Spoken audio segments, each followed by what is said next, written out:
Hi friends, ಈ ವಿಡಿಯೋದಲ್ಲಿ power ಸಿಸ್ಟಮ್ನ ಸಿಂಗಲ್ ಲೈನ್ ಡಯಾಗ್ರಾಮ್ನ ಬಗ್ಗೆ ನೋಡೋಣ. ಸೊ ವಿಡಿಯೋ ಸ್ಕಿಪ್ ಮಾಡೋದಿಲ್ಲ, ಲಾಸ್ಟಿಂದ ಫುಲ್ಲಾಗಿ ನೋಡಿ, ನಿಮಗೆ ಇಂಟ್ರೆಸ್ಟಿಂಗ್ ಆಗಿರುತ್ತೆ. ಸೊ ನೀವು ಏನಾದರೂ ನಮ್ಮ ಚಾನಲ್ಗೆ ಫಸ್ಟ್ ಟೈಮ್ ವಿಡಿಯೋ ನೋಡ್ತಾ ಇದ್ದರೆ ಕೆಳಗಡೆ ಸಬ್ಸ್ಕ್ರೈಬ್ ಬಟನ್ ಅಂತ ಕ್ಲಿಕ್ ಮಾಡಿ ಸಬ್ಸ್ಕ್ರೈಬ್ ಮಾಡಿ, ಹಾಗೆ ಪಕ್ಕದಲ್ಲಿರೋ ಬೆಲ್ ಐಕನ್ನ ಪ್ರೆಸ್ ಮಾಡಿ. ಇಲ್ಲ ಅಂದರೆ ನಾವು ಮುಂದೆ ಅಪ್ಲೋಡ್ ಮಾಡುವಂಥ ವಿಡಿಯೋ ನೋಟಿಫಿಕೇಶನ್ ನಿಮಗೆ ಬರಲ್ಲ. ಆ ಒಂದು ರೀಸನ್ ಇಂದ ದಯವಿಟ್ಟು ಬೆಲ್ ಐಕನ್ನ ಪ್ರೆಸ್ ಮಾಡಿ. ಸೊ ಇವಾಗ ಪವರ್ ಸಿಸ್ಟಮ್ನ ಸಿಂಗಲ್ ಲೈನ್ ಡಯಾಗ್ರಾಮ್ನ ನೋಡೋಣ. ಸೊ ಈ ಪವರ್ ಸಿಸ್ಟಮ್ನ ಸಿಂಗಲ್ ಲೈನ್ ಡಯಾಗ್ರಾಮ್ ಅಲ್ಲಿ ಮೈನ್ ಆಗಿ 5 ಪಾರ್ಟ್ ಇರುತ್ತೆ. ಒಂದು ಜನರೇಟಿಂಗ್ ಸ್ಟೇಷನ್, ಇನ್ನೊಂದು ಎರಡನೇದು ಪ್ರೈಮರಿ ಟ್ರಾನ್ಸ್ಮಿಷನ್, ಮೂರನೇದು ಸೆಕೆಂಡರಿ ಟ್ರಾನ್ಸ್ಮಿಷನ್, ನಾಲ್ಕನೇದು ಪ್ರೈಮರಿ ಡಿಸ್ಟ್ರಿಬ್ಯೂಷನ್, ಐದನೇದು ಸೆಕೆಂಡರಿ ಡಿಸ್ಟ್ರಿಬ್ಯೂಷನ್ ಸಿಸ್ಟಮ್. ಸೊ ಇದರ ಬಗ್ಗೆ ಒನ್ ಬೈ ಒನ್ ನೋಡ್ಕೊಂಡು ಹೋಗೋಣ. So first one generating station. ಈ ಜನರೇಟಿಂಗ್ ಸ್ಟೇಷನ್ನಲ್ಲಿ ಕಾಮನ್ ಆಗಿ ಪವರ್ ಸಪ್ಲೈನ ಜನರೇಟ್ ಮಾಡ್ತಾರೆ. ಸೊ ಎಷ್ಟು ಕೆ ವಿ ಅಂದರೆ 11 ಕೆ ವಿನಲ್ಲಿ ಪವರ್ನ ಯೂಶುವಲಾಗಿ ಜನರೇಟ್ ಮಾಡ್ತಾರೆ. ಸೊ ಇದನ್ನು ಸ್ಟೆಪ್ ಅಪ್ ಟ್ರಾನ್ಸ್ಫಾರ್ಮರ್ನ ಯೂಸ್ ಮಾಡಿ 132 ಕೆ ವಿಗೆ ಅಥವಾ ಅದಕ್ಕಿಂತ ಮೇಲ್ಗಡೆ ಸ್ಟೆಪ್ ಅಪ್ ಮಾಡ್ತಾರೆ. ಸೊ ಇದರಿಂದ ಟ್ರಾನ್ಸ್ಮಿಷನ್ನ ಎಫಿಷಿಯನ್ಸಿ ಮತ್ತು ಕಂಡಕ್ಟರ್ ಮೆಟೀರಿಯಲ್ನ ಸೇವಿಂಗ್ ಆಗುತ್ತೆ. ಒಂದು ರೀಸನಿಂದ ಹೈ ವೋಲ್ಟೇಜ್ನಲ್ಲಿ ಟ್ರಾನ್ಸ್ಮಿಷನ್ ಮಾಡ್ತಾರೆ. ಸೊ ಇದೇ ಪವರ್ ಜನರೇಟಿಂಗ್ ಸ್ಟೇಷನ್ ಅಂತ ಕರೀತಾರೆ. ಸೊ ಇದು ಕಾಮನ್ ಆಗಿ ಪ್ರೈಮರಿ ಟ್ರಾನ್ಸ್ಮಿಷನ್ ಸಿಸ್ಟಮ್ಗೆ ಸೆಂಡ್ ಮಾಡ್ತಾರೆ, ಸರಿನಾ. ಸೊ ಅಲ್ಲಿಗೆ ಎಷ್ಟು ಕೆ ವಿನಲ್ಲಿ ಸೆಂಡ್ ಮಾಡ್ತಾರೆ ಅಂದರೆ 66, 132 ಕೆ ವಿ, 220 ಕೆ ವಿ ಅಥವಾ 400 ಕೆ ವಿ ಎಬೋವ್ ಪವರ್ ಸಿಸ್ಟಮಲ್ಲಿ ಈ ಪವರ್ನ ಟ್ರಾನ್ಸ್ಮಿಷನ್ ಮಾಡ್ತಾರೆ. ಸೊ ಸೆಕೆಂಡ್ ಒನ್ ಬಂದು ಪ್ರೈಮರಿ ಟ್ರಾನ್ಸ್ಮಿಷನ್ ಸಿಸ್ಟಮ್. ಸೊ ಈ ಪ್ರೈಮರಿ ಟ್ರಾನ್ಸ್ಮಿಷನ್ ಸಿಸ್ಟಮ್ ಒಂದು ಕಾಮನ್ ಆಗಿ ನಾನು ಆಲ್ರೆಡಿ ಹೇಳ್ದಂಗೆ 132 ಕೆ ವಿ ಅಥವಾ 220 ಕೆ ವಿನಲ್ಲಿ ಇರುತ್ತೆ. ಸೊ ಇದನ್ನು ಕೂಡ 3 ಫೇಸ್ 3 ವೈರ್ ಸಿಸ್ಟಮ್ ಅಂತ ಕರೀತಾರೆ. ಸೊ ಏಕೆ ಅಂದರೆ ಇದರಲ್ಲಿ ನ್ಯೂಟ್ರಲ್ ಬರಲ್ಲ, ಓನ್ಲಿ 3 ಫೇಸ್ ROV ಮಾತ್ರ ಬರುತ್ತೆ. ಅದಕ್ಕಿಂತ ಮುಂಚೆ ಇದು ಓವರ್ ಹೆಡ್ ಆಗಿರುತ್ತೆ.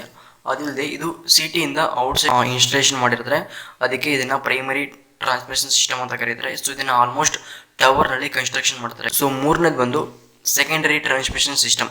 ಸೊ ಈ ಸೆಕೆಂಡರಿ ಟ್ರಾನ್ಸ್ಮಿಷನ್ ಸಿಸ್ಟಮಲ್ಲಿ ಏನು ಮಾಡ್ತಾರೆ ಅಂದರೆ 132 ಕೆ ವಿನ ಸ್ಟೆಪ್ ಡೌನ್ ಮಾಡ್ತಾರೆ. ಡೌನ್ ಟ್ರಾನ್ಸ್ಫಾರ್ಮರ್ನ ಯೂಸ್ ಮಾಡಿ ಸ್ಟೆಪ್ ಡೌನ್ ಮಾಡ್ತಾರೆ. 33 ಕೆ ವಿ ಅಥವಾ 11 ಕೆ ವಿ ಅಥವಾ 66 ಕೆ ವಿಗೆ ಸ್ಟೆಪ್ ಡೌನ್ ಮಾಡ್ತಾರೆ. ಆ ರೀತಿ ಸ್ಟೆಪ್ ಡೌನ್ ಮಾಡಿರೋಂಥ ವೋಲ್ಟೇಜ್ನ ಸೊ ಇದನ್ನು ಕೂಡ ಸಿಟಿಯಿಂದ ಆಚೆ ಟ್ರಾನ್ಸ್ಮಿಷನ್ ಮಾಡ್ತಾರೆ. ಸೊ ಇದು ಕೂಡ 3 ಫೇಸ್ 3 ವೈರ್ ಸಿಸ್ಟಮ್ ಆಗಿರುತ್ತೆ, ಓವರ್ ಹೆಡ್ ಆಗಿರುತ್ತೆ, ಓಕೆನಾ. ಸೊ ಇದು ಕಾಮನ್ ಆಗಿ ಪ್ರೈಮರಿ ಡಿಸ್ಟ್ರಿಬ್ಯೂಷನ್ ಸಿಸ್ಟಮ್ಗೆ ಹೋಗುತ್ತೆ. ಸೊ ನಿಮ್ಮ ಏರಿಯಾದಲ್ಲಿ ಲೊಕೇಟ್ ಆಗಿರೋದಲ್ಲ ಸಬ್ಸ್ಟೇಷನ್, ಅಂತಹ ಸಬ್ಸ್ಟೇಷನ್ಗೆ ಪವರ್ ಸಪ್ಲೈ ಬರ್ತಾ ಇರುತ್ತೆ. ಇದು ಸೆಕೆಂಡರಿ ಟ್ರಾನ್ಸ್ಮಿಷನ್ ಸಿಸ್ಟಮ್ ಅಂತ ಕರೀತಾರೆ, ಸರಿನಾ.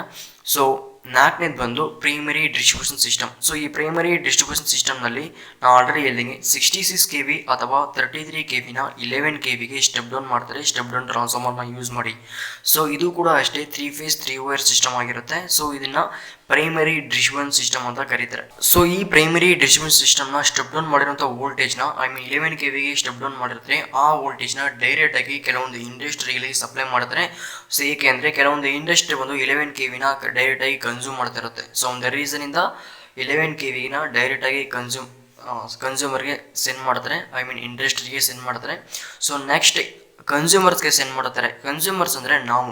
ಸೊ ಆ 11 ಕೆ ವಿನ ನಾವು ಡೈರೆಕ್ಟಾಗಿ 415 voltage phase to phase, 230 volt phase to ನ್ಯೂಟ್ರಲ್ಗೆ ಸ್ಟೆಪ್ ಡೌನ್ ಮಾಡ್ತೀವಿ. ಸೊ ಅದನ್ನೇ ಸೆಕೆಂಡರಿ ಡಿಸ್ಟ್ರಿಬ್ಯೂಷನ್ ಸಿಸ್ಟಮ್ ಅಂತ ಕರೀತಾರೆ. ಇದು ಐದನೇದಾಗಿರುತ್ತೆ. ಸೊ ಇಲ್ಲಿ ನಾವೇನು ಮಾಡ್ತೀವಿ ಅಂದರೆ ಡಿಸ್ಟ್ರಿಬ್ಯೂಷನ್ ಟ್ರಾನ್ಸ್ಫಾರ್ಮರ್ನ ಯೂಸ್ ಮಾಡಿ 11 ಕೆ ವಿನ 415 ವೋಲ್ಟೇಜ್ ಫೇಸ್ ಟು ಫೇಸ್ ಮತ್ತು 230 ವೋಲ್ಟೇಜ್ ಫೇಸ್ ಟು ನ್ಯೂಟ್ರಲ್ಗೆ ಕನ್ವರ್ಟ್ ಮಾಡಿ ಮತ್ತೆ ಇದನ್ನು 3 ಫೇಸ್ 4 ವೈರ್ ಸಿಸ್ಟಮ್ ಅಂತ ಕರಿತೀವಿ. ಏನು ರೀಸನ್ ಅಂದರೆ ಸೊ ಇದರಲ್ಲಿ ನ್ಯೂಟ್ರಲ್ ಎಕ್ಸ್ಟ್ರಾ ಬಂದಿರುತ್ತೆ. ಏಕೆಂದರೆ ಡಿಸ್ಟ್ರಿಬ್ಯೂಷನ್ ಟ್ರಾನ್ಸ್ಫಾರ್ಮರ್ನಲ್ಲಿ ಪ್ರೈಮರಿ ಸೈಡ್ ಬಂದು ಡೆಲ್ಟಾ ಆಗಿರುತ್ತೆ, ಸೆಕೆಂಡರಿ ಸೈಡ್ ಬಂದು ಸ್ಟಾರ್ ಆಗಿರುತ್ತೆ. ಆ ಒಂದು ರೀಸನಿಂದ ನ್ಯೂಟ್ರಲ್ ವೈರ್ ಬರುತ್ತೆ. ಸೊ ಈ ನ್ಯೂಟ್ರಲ್ ವೈರ್ನ ನಾವು ನ್ಯೂಟ್ರಲ್ ಅರ್ಥಿಂಗ್ ಮಾಡಿರ್ತೀವಿ. ಸೊ ಏಕೆ ನ್ಯೂಟ್ರಲ್ ಅರ್ಥಿಂಗ್ ಮಾಡಲ್ಲ ಅಂದರೆ ಏನಾದರೂ ಪ್ರಾಬ್ಲಮ್ ಆಗುತ್ತೆ. ಸೊ ಆ ಪ್ರಾಬ್ಲಮ್ನ ಬಗ್ಗೆ ಫುಲ್ ವಿಡಿಯೋ ಎಕ್ಸ್ಪ್ಲೇನ್ ಮಾಡಿದ್ದೀನಿ. ಆ ವಿಡಿಯೋ ನೋಡಿಲ್ಲ ಅಂದರೆ ಡಿಸ್ಕ್ರಿಪ್ಷನ್ ಲಿಂಕ್ ಇರುತ್ತೆ, ಫುಲ್ ಕಂಪ್ಲೀಟಾಗಿ ನೋಡಿ. ಸೊ ಇದು ಬಂದು ಒಂದು ಪವರ್ ಸಿಸ್ಟಮ್ನ ಸಿಂಗಲ್ ಲೈನ್ ಡಯಾಗ್ರಾಮ್ ಆಗಿರುತ್ತೆ. ಸೊ ನೆಕ್ಸ್ಟ್ ನಿಮ್ಗೆ ಏನಾದರೂ ಬೇಕು ಅಂದರೆ ಕಮೆಂಟ್ ಮಾಡಿ. Thank you for watching.